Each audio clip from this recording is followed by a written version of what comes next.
जीवन एक संघर्ष है, कभी विषाद कभी हर्ष है। हर दिन नई चुनौती है, नई कसौटी है, कभी फर्श है तो कभी अर्श है। जीवन एक संघर्ष है और इस संघर्ष के पथ पर लगातार आगे बढ़ते रहना ही जीवन को बेहद खूबसूरत बनाता है। नमस्कार, सुप्रभात, मैं हूं प्रीति सिंह। आइए सबसे पहले एक नजर डालते हैं आज की मुख्य गतिविधियों पर।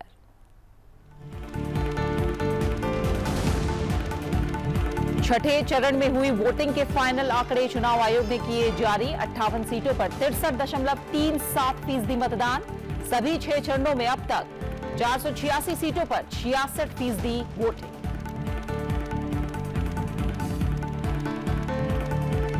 ऐतिहासिक विधेयकों और कानूनों के लिए जानी जाएगी 17वीं लोकसभा। अपने 5 साल के कार्यकाल को याद करते हुए बोले लोकसभा अध्यक्ष, कहा महिला आरक्षण विधेयक, 3 तलाक उन्मूलन और भारतीय न्याय संहिता जैसे कानून देश में लाएंगे सकारात्मक बदलाव। नई टेक्नोलॉजी के जरिए संसद की सुरक्षा को किया गया है बेहतर।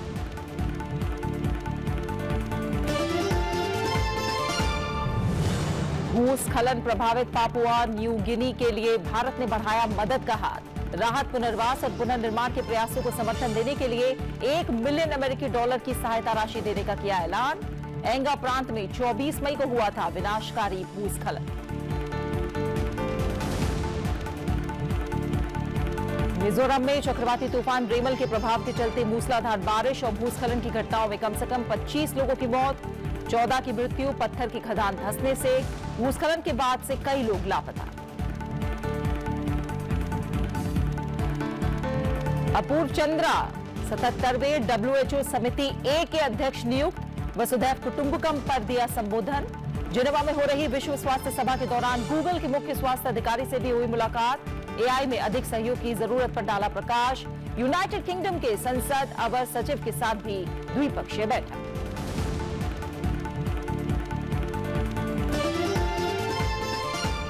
चुनाव आयोग ने लोकसभा चुनाव के छठे चरण के मतदान के अंतिम आंकड़े जारी कर दिए हैं। चुनाव आयोग के अनुसार छठे चरण में 63.37% मतदान हुआ है।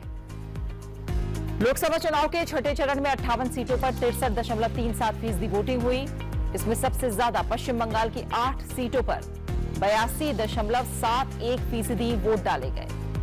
इसके बाद ओडिशा में 6 सीटों पर 74.45%, बिहार की 8 सीटों पर 57.18%, हरियाणा की 10 सीटों पर 64.80%, झारखंड की 4 सीटों पर 65.39%, दिल्ली की सभी 7 सीटों पर 58% से ज्यादा और उत्तर प्रदेश की 14 सीटों पर 54% से ज्यादा वोटिंग हुई है। इन लोकसभा चुनाव में मतदान को लेकर जम्मू कश्मीर के लोगों में गजब का उत्साह देखने को मिला है। पिछले 35 साल में सबसे ज्यादा मतदान यहां हुआ है। जम्मू कश्मीर की एक सीट पर 55.40% मतदान दर्ज किया गया। लोकसभा चुनाव के 7वें और अंतिम चरण में 1 जून को 8 राज्यों में 57 सीटों पर वोटिंग होनी है।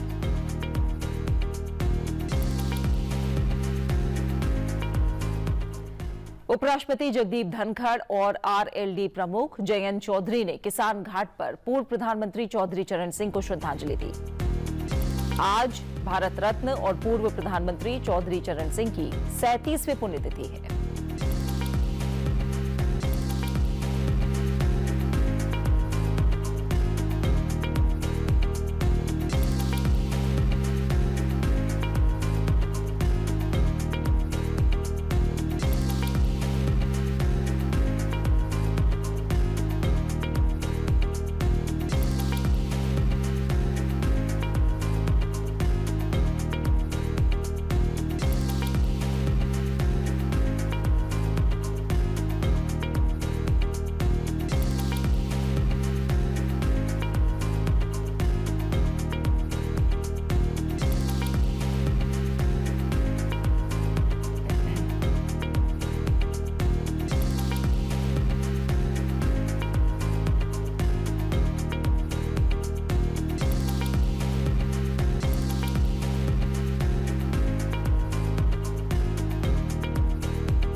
प्रधानमंत्री नरेंद्र मोदी 30 मई को लोकसभा चुनाव प्रचार के समाप्त होने के बाद कन्याकुमारी का दौरा करेंगे। यहां प्रधानमंत्री स्वामी विवेकानंद को श्रद्धांजलि देने के लिए बनाए गए स्मारक रॉक मेमोरियल में ध्यान लगाएंगे। प्रधानमंत्री 30 मई की शाम से 1 जून की शाम तक ध्यान मंडपम में ध्यान करेंगे। जिस चट्टान पर प्रधानमंत्री ध्यान करेंगे उसका विवेकानंद के जीवन पर बड़ा प्रभाव था। पूरे देश में घूमने के बाद स्वामी विवेकानंद यहीं पहुंचे थे और 3 दिनों तक ध्यान किया था। उन्होंने यहां विकसित भारत का सपना देखा था। प्रधानमंत्री ने 2019 के दौरान केदारनाथ गुफा में इसी तरह का ध्यान लगाया था। अपने आध्यात्मिक प्रवास के लिए कन्याकुमारी में स्थान चुनने का प्रधानमंत्री नरेंद्र मोदी का फैसला देश के लिए स्वामी विवेकानंद के दृष्टिकोण को साकार करने की उनकी प्रतिबद्धता को दिखाता है।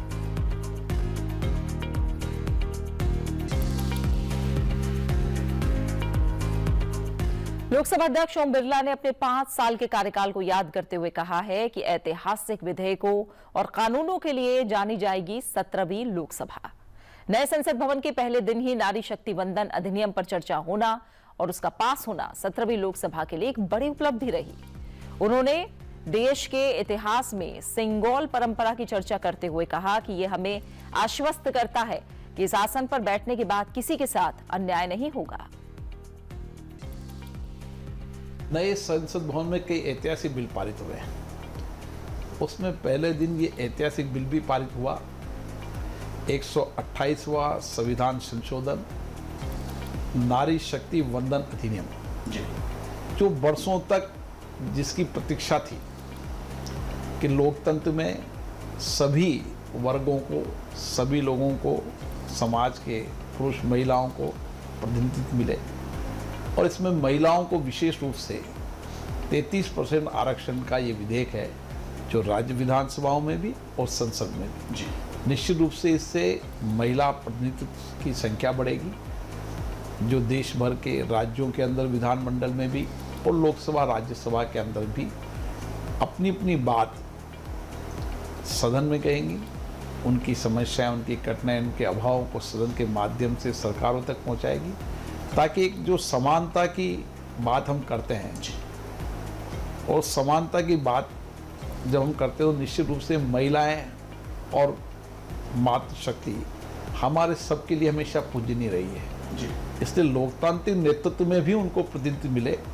मैं इसके लिए प्रधानमंत्री जी को धन्यवाद देता हूं कि उन्होंने इस महत्वपूर्ण विधेयक को लाए और संसद ने इसको सर्वसम्मति से पारित किया। सिंगोल हमारी सबकी पूर्वजों की, हमारी लोकतंत्र की विरासत का एक न्याय दंड है। जब आसन पर कोई बैठता है तो ये सिंगोल हम सबको मार्गदर्शन करता है कि आसन पर बैठने वाला व्यक्ति न्याय करे, सबके साथ समानता के साथ और लोकतंत्र की प्रतिष्ठा को बढ़ाए।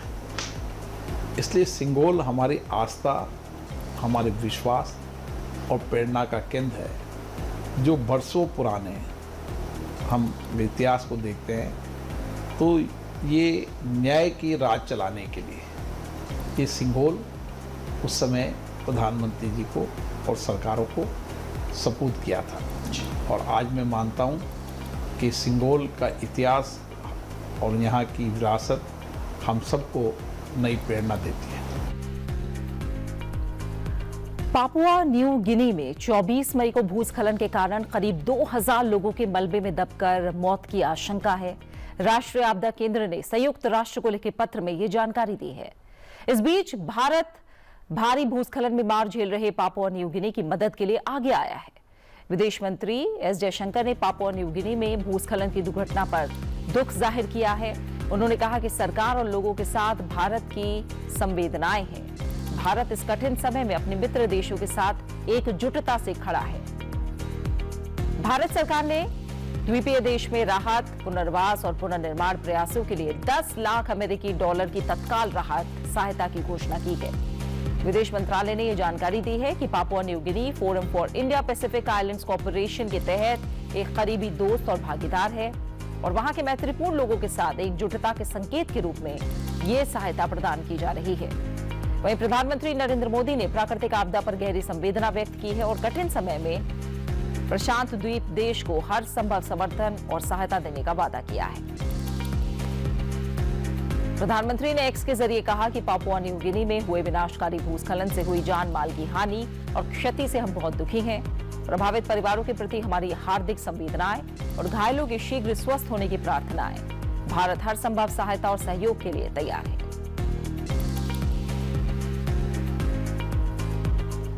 जिनेवा में चल रही 77वीं विश्व स्वास्थ्य सभा में केंद्रीय स्वास्थ्य सचिव अपूर्व चंद्रा भारतीय प्रतिनिधिमंडल का नेतृत्व कर रहे हैं।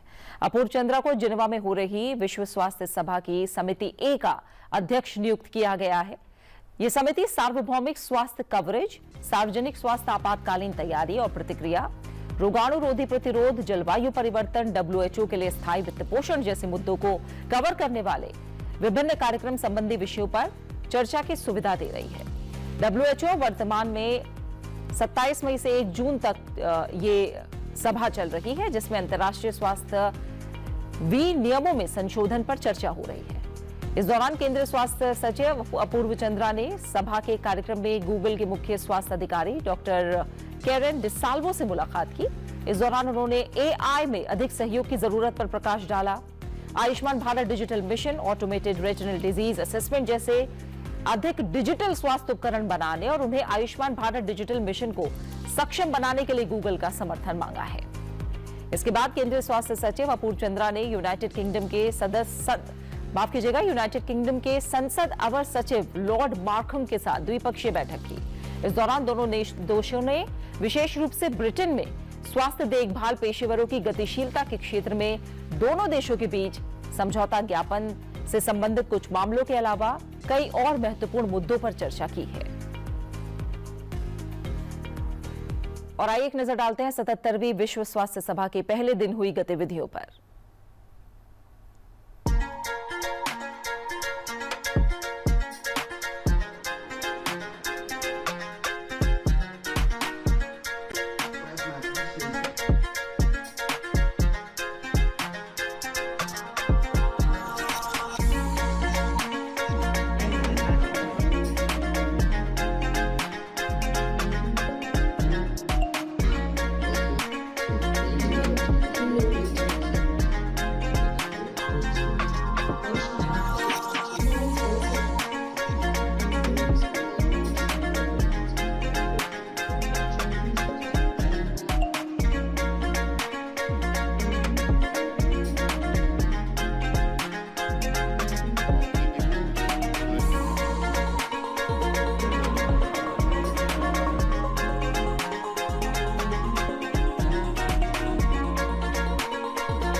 और बात मिजोरम की, जहां चक्रवाती तूफान रेमल के प्रभाव के चलते मूसलाधार बारिश और भूस्खलन की घटनाओं में कम से कम 25 लोगों की मौत हुई है।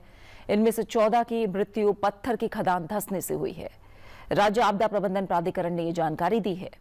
राज्य की राजधानी का अधिकतर हिस्सा कई घंटों तक देश के बाकी हिस्सों से कटा रहा और शहर को प्राकृतिक आपदा का खामियाजा भुगतना पड़ा।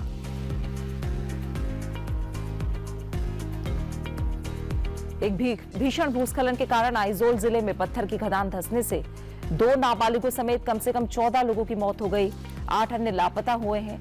असम में मंगलवार को चक्रवात के बाद तेज हवा के साथ भारी बारिश हुई और इनसे जुड़ी अलग अलग घटनाओं में 4 लोगों की मौत हो गई। 18 अन्य घायल हुए हैं। नागालैंड में 4 लोगों की मौत हुई है। 40 से ज्यादा घरों को नुकसान पहुंचा, जबकि मेघालय में भारी बारिश के कारण 2 लोगों की मौत हुई है। 500 से ज्यादा लोग घायल हुए हैं।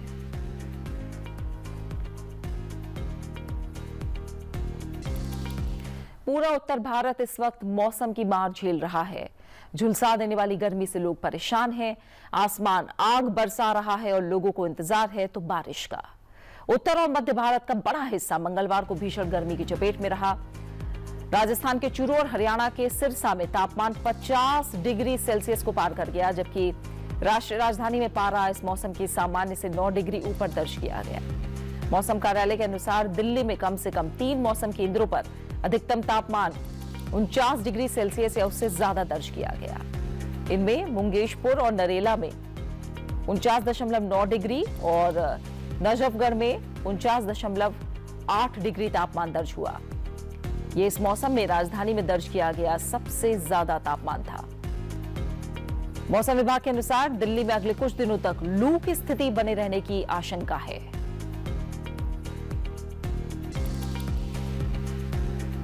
संयुक्त राष्ट्र शांति सैनिक दिवस की 76वीं वर्षगांठ के अवसर पर यूएन में भारत की स्थायी प्रतिनिधि रुचिरा कंबोज ने संस्था के कामों को सराहा। आइए डालते हैं इस पर एक नजर। Today, on the International Day of United Nations Peacekeepers, we come together to honor India's exceptional contributions to global peace and security. Our brave peacekeepers have shown unwavering courage, steadfast dedication, and an unyielding commitment to protecting vulnerable communities around the world. Countless Indian peacekeepers have made the ultimate sacrifice under the blue flag, laying down their lives in the pursuit of peace. Their deep commitment to bringing solace to those devastated by conflict stands as a pillar of hope and humanity. This year, we are particularly honored to receive the UN Gender Military Advocate Award for 2024, a powerful testament to India's steadfast dedication to gender equality and the invaluable role of women in peacekeeping. We hence proudly celebrate Major Radhika Sen, whose exemplary service and leadership have earned her this distinguished award. Congratulations, Radhika.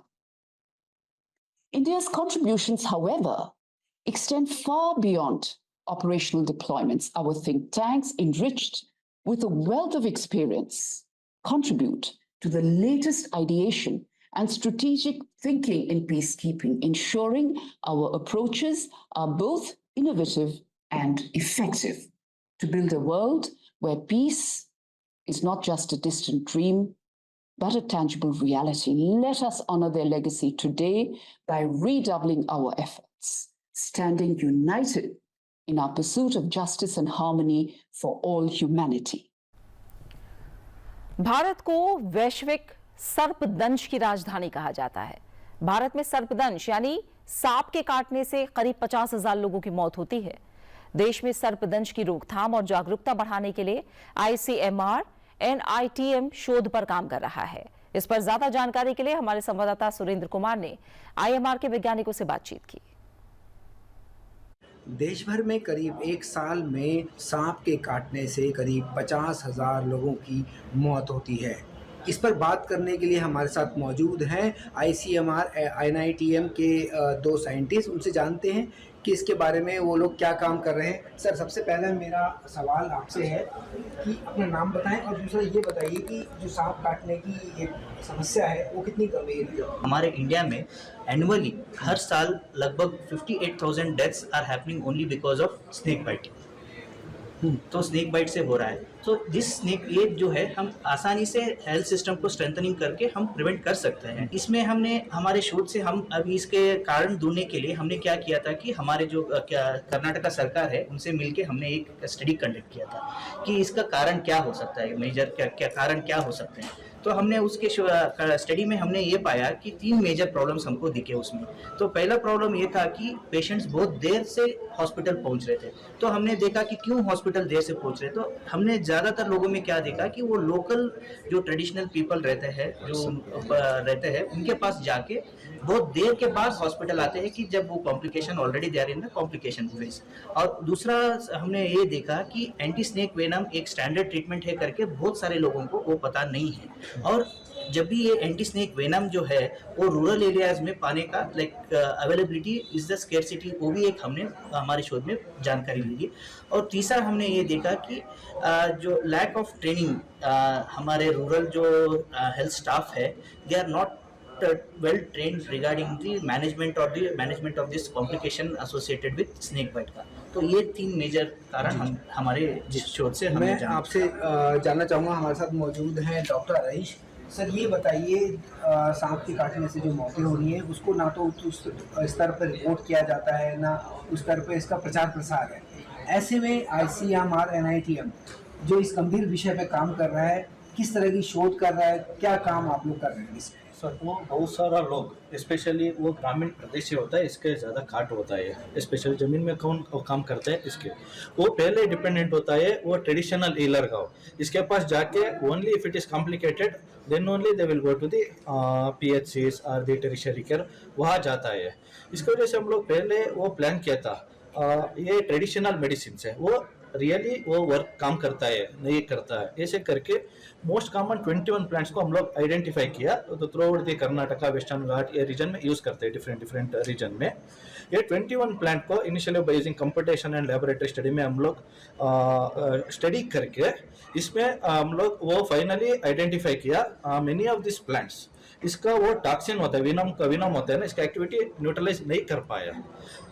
और इसके साथ भी इसके साथ हमको मिल गया 4 plant का हम लोग एक्सट्रैक्ट हम लोग लैबोरेटरी एनिमल लाइक वो माइस और रैट में टेस्ट किया, माइस में टेस्ट किया एंड वो 4 plant having the very good activity. अभी इसका इन दिस डायरेक्शन इसका उनका एक क्या लीड मिला, ये लीड को आगे लेके जाके हम लोग अभी फार्मुलेशन बना रहे हैं। एक बार फार्मुलेशन बनाने के बाद इसको फिर हम लोग वो लैबोरेटरी एनिमल में टेस्ट करते हैं, इफ इट इज वो न्यूट्रलाइज करने में वो सफल होता है, इसका तो हम लोग कम्युनिटी का दे सकता है। वे कम्युनिटी के देने के बाद कभी भी वो काटता है, वो इसका इमीडिएटली लेने से वो गोल्डन आवर रहता है, वो काटने से और एएसवी लेने के टाइम में 2 आवर 3 घंटा ऐसे, इसका भी वो ऐलान इसका तो ज्यादा कर सकता है। So this will prevent the unnecessary deaths. ये ऐसे इमरजेंसी मेडिसिन जैसे वो ऐड करता है फर्स्ट एड में, इसका हम लोग एक्सपेक्टेड अच्छा रिजल्ट, हमारे इनिशियल स्टडीज को अच्छा रिजल्ट आया है, इसका फार्मुलेशन देखने के बाद हमारा स्टडीज में जी। मेरा सवाल ये है, एक तो जिस जो समस्या उसके बारे में बताया, 18वां फाउंडेशन डे है संस्थान का, ऐसे में माननीय राष्ट्रपति इसका हिस्सा बने मुख्य अतिथि के तौर पे, उन्होंने इस प्रदर्शनी को भी देखा। तो इस प्रदर्शनी में जब आपसे उन्होंने मुलाकात तो क्या बातें हुई, किस तरह की चीज़ों पे चर्चा हुई? सर हमारा वो उपराष्ट्रपति जी माननीय उपराष्ट्रपति जी ने हमको हमारा इंस्टीट्यूशन का क्या एक्टिविटीज़ चल रहा है, इसका पब्लिक को कितना कैसे यूज़ होता है, स्पेशली वो बहुत सारा बीमार जैसे डायबिटीज़ हो, ऑस्टियोआर्थराइटिस, ये तो बहुत क्रॉनिक डिजीज है, और स्नेक बाइट हो, और हमारा NITM बनाया डेटा बेसिस बनाया है वो वेस्टर्न घाट्स रीजन का प्लान के ऊपर। इसका तो हमारा उपराष्ट्रपति जी बहुत खुश भी हो गए, हमारा आगे के डायरेक्शन भी अब तो आगे लेके जाइए सर, हमारा सपोर्ट भी। तो माननीय उपराष्ट्रपति जी ने क्या आपसे अपेक्षा रखी, किस तरह की चीज़ों पे, दवाइयों पे काम हो रहा है, किस तरह से काम हो रहा है, तो उन्होंने क्या पूछा आपसे? अभी हमारा उपराष्ट्रपति जी ने हमारे पास वो क्या डायबिटीज़, ऑस्टियोआर्थराइटिस और स्नेक बाइट के ऊपर ज़्यादा इंटरेस्ट वो दिखाया। स्नेक बाइट को लेकर उन्होंने क्या पूछा, ICMR कैसा काम कर रहा है, दवाई पे कितना काम हो रहा है? हमको पूछा कुछ इसका दवाई करने के लिए, नहीं तो इमरजेंसी रूरल सिचुएशन में ये काट करने के बाद कुछ NITM कुछ कर रहा है ऐसे पूछा। देन हमारा NITM में क्या क्या वो स्नेक के ऊपर रिसर्च हो रहे हैं, हम लोग इसको एक्सप्लेन किया, स्टार्टिंग फ्रॉम गैप आइडेंटिफाइड है फील्ड में क्या क्या प्रॉब्लम हो रहे हैं, और भाई ट्रेडिशनल मेडिसिन वो फील्ड में बहुत सारे लोग इसके ऊपर डिपेंडेंट है। साफ के लिए ट्रेडिशनल मेडिसिन वो गांव में देता है, इसके ऊपर ये कितना काम कर रहे हैं कितना नहीं काम कर रहे हैं इसके ऊपर हमारा रिसर्च अभी भी चल रहा है, और हमारे पास अच्छा लीड्स भी मिला है, हम लोग इसका भी लेके अभी फार्मुलेशन भी बना रहे हैं। ये सक्सेस हो गया तो वो पूरा इंडिया का एक वो अच्छा आविष्कार है, वो बहुत सारा डेथ का प्रिवेंट करता है इमरजेंसी सिचुएशन में। संसद टीवी से बात करने के लिए बहुत बहुत धन्यवाद। तो ये थे डॉक्टर फणीराज और डॉक्टर हरीश हमारे साथ, जिन्होंने बताया कि किस तरह से जो सांपों के काटने से देश भर में मौतें हो रही हैं, उस पर कम से कम उसको किया जा सके, उस पर ये लोग काम कर रहे हैं। क्योंकि सबसे ज़्यादा बताएं आपको जो मौतें होती हैं वो ग्रामीण क्षेत्रों में होती है, और ग्रामीण क्षेत्रों में जानकारी का अभाव होता है। ऐसे में सबसे ज़्यादा ज़रूरी है पारंपरिक चिकित्सा के माध्यम से उनका उपचार होना, उस पर ये संस्थान NITM रिसर्च कर रहा है। संसद टीवी के लिए बेलगावी से सुरेंद्र कुमार। और अब आखिर में चलते चलते बात आज के दिन से जुड़े इतिहास की। फिलहाल मुझे दीजिए इजाजत, और आप देखिए इतिहास में आज की तारीख से कौन सी बड़ी और महत्वपूर्ण घटनाएं जुड़ी हुई हैं। अपना अच्छे से ख्याल रखिए। नमस्कार। 29 मई साल 1953 को दुनिया की सबसे ऊंची चोटी एवरेस्ट को फतह किया गया। आज ही के दिन साल 1953 में एडमंड हिलेरी और शेरपा तेंजिंग नोर्गे एवरेस्ट की चोटी पर पहुंचने वाले पहले पर्वतारोही बने। इससे पहले एवरेस्ट पर पहुंचने के अनेक प्रयास असफल रहे थे। यह पहली बार था जब इंसान ने एवरेस्ट की चोटी पर अपने कदम रखे। इसके साथ ही न्यूजीलैंड के एडमंड हिलेरी ने दक्षिणी ध्रुव पर पहुंचकर एक नया कीर्तिमान स्थापित किया था। हिलेरी को ब्रिटेन में नाइटहुड की पदवी से सम्मानित किया गया। न्यूजीलैंड के सर्वाधिक लोकप्रिय सर हिलेरी का चित्र न्यूजीलैंड के $5 के नोट पर भी अंकित किया जाता है। वहीं तेंजिंग नोर्गे एक नेपाली पर्वतारोही थे जिन्हें एवरेस्ट और केदारनाथ के प्रथम मानव चढ़ाई के लिए जाना जाता है। साल 2008 में एडमंड हिलेरी का निधन हुआ, जिसके बाद नेपाल सरकार ने उनके सम्मान में आज ही के दिन को यानी 29 मई को अंतर्राष्ट्रीय एवरेस्ट दिवस के रूप में मनाने की शुरुआत की।